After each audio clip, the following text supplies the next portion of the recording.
Hello everyone, so we're here today to talk about the Panopticon model and in particular Michel Foucault, and also the different impacts that it has had on the world of surveillance and just digital media in general. And this will lead on into the topics that we're going to be talking about in the blog post. Michel Foucault's appropriation of the Panopticon model has become highly influential in the study of surveillance. Originally, it was created by Jeremy Bentham, who was a philosopher and also a prison reformer. Bentham proposed a carceral institution with the prisoners being along the outside of the wall with a watchtower in the centre.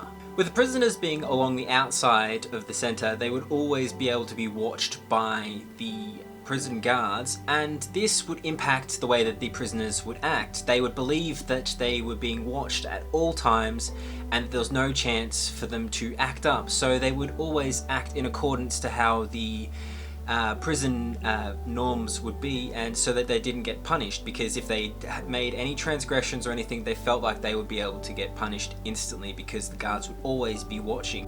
The Panopticon has served as an interesting idea for the study of surveillance, but it also can arguably be used only mainly for a prison certain model and used that in that term of surveillance. Which I found was a different interpretation of the Panopticon model, but it uses Facebook and everyone else in the world that uses Facebook as the people or prisoners on the outside.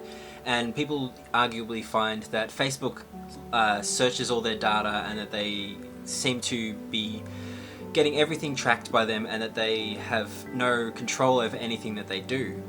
And that anything that they search is going to be stored by Facebook, and that's a real fear that people have, and that makes it difficult for them to view surveillance as anything other than a negative force. A philosopher by the name of Haggerty argues that Foucault's interpretation of Bentham's utopian prison model has stood for a sinister view of power and knowledge. Haggerty also argues that in today's time, the Panopticon use has become sinister in a completely different sense. In many cases, using the Panopticon model has been useful. However, Haggerty believes that the overuse of the Panopticon model has overextended into domains where it is ill-suited.